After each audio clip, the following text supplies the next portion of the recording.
અને એના માટે ભગવાન એક લીલા કરે છે કે જ્યાં ભગવાનને જે ક્રોધ આવ્યો છે, એ ક્રોધ ઉત્પન્ન થયો, એમાં એ જે વલોણું જેમાં યશોદા કરતા હોય છે ને, ગોરી જે છે એ ભગવાન ફોડી નાખે છે. આખા ઘરની અંદર માખણ માખણ અને છાશ ચારે બાજુ થઈ ગયું છે. માં યશોદા જ્યાં પાછા આવે છે અને ગોરી ફૂટેલી જોઈ એટલે એમને ખબર પડી કે આ વાના તો મારા કાનાના હોય, બીજા કોઈના હોય નહીં. કાનુડો ઉભો ઉભો હસે છે. તરત જ યશોદા માતા હાથની અંદર એક સોટી લે છે ને સોટી લઈ અને કાનુડો જે છે કાનુડાને મારવા માટે દોડે છે.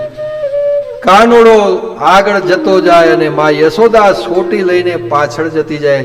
તમે વિચાર તો કરો કે ત્રિભુવનનો નાથ પરબ્રહ્મ પરમાત્મા જેને આ સૃષ્ટિનું સર્જન કર્યું છે, જે પાલન કરે છે, સંહાર કરે છે, એ બાલ્ય અવસ્થાની અંદર જે ઠુમક ઠુમક કરી અને જે આમ તેમ જતો હોય ને માં યશોદા પણ એમની પાછળ આમ તેમ જતી હોય, એ દ્રશ્ય કેવું હશે કે મૈયા મોરી મેં નહીં માખન ખાયો.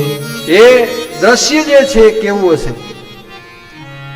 અને એ દ્રશ્યના સ્વરૂપમાં ધીમે ધીમે ધીમે ઘરની અંદરથી ભગવાન જે છે બહાર જાય છે. આંગણાની અંદર પણ માં યશોદા મારવા આવે એટલે ભગવાન આંગણાની અંદર થોડા જમણી બાજુ જાય, થોડા ડાબી બાજુ જાય, એમ કરી કરી અને યશોદા માતાને થકવાડી નાખે છે. પણ ભગવાન એમના હાથમાં આવતા નથી. પછી ભગવાનને એમ થયું કે માં યશોદાને આનંદ થાય, પ્રમોદ થાય, એટલે હવે હું એમના હાથે પકડાવું. બાકી ભગવાનને કોઈ પકડી શકે?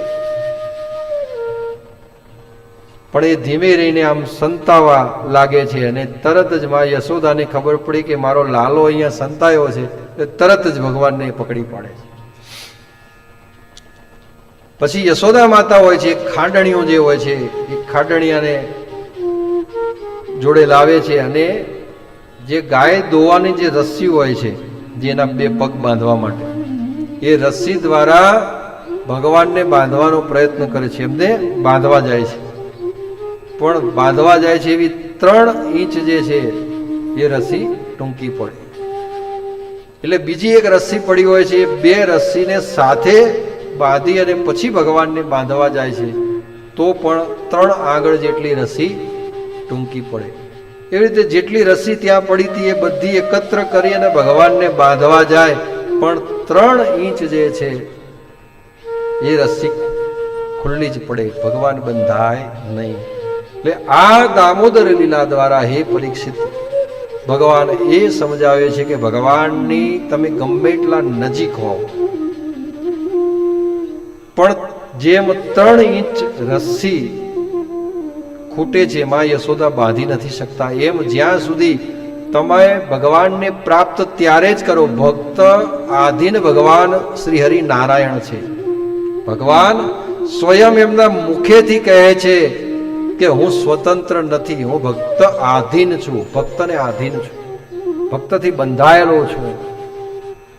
પણ ભક્તથી ભગવાન ત્યારે જ બંધાયેલા છે કે જ્યારે 3 ઇંચની જે રસ્સી ખૂટે છે એ રસ્સીના સ્વરૂપમાં જે ખૂટતું હોય તો ભગવાન પ્રત્યેની આપણી ભક્તિ,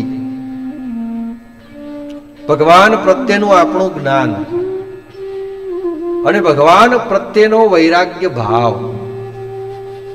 જ્યારે ભગવાન પ્રત્યે તમારી ભક્તિ થઈ જાય, ભગવાન પ્રત્યેનું તમારું જ્ઞાન થઈ જાય અને વૈરાગ્ય સ્વરૂપની અંદર ભગવાનને સમર્પિત થવાની તમારી ભાવના થઈ જાય, એટલે માં યશોદાના હાથે જેમ લાલો બંધાઈ ગયો એમ તમારી ભક્તિને આધીને મારો કાનુડો બંધાઈ જશે.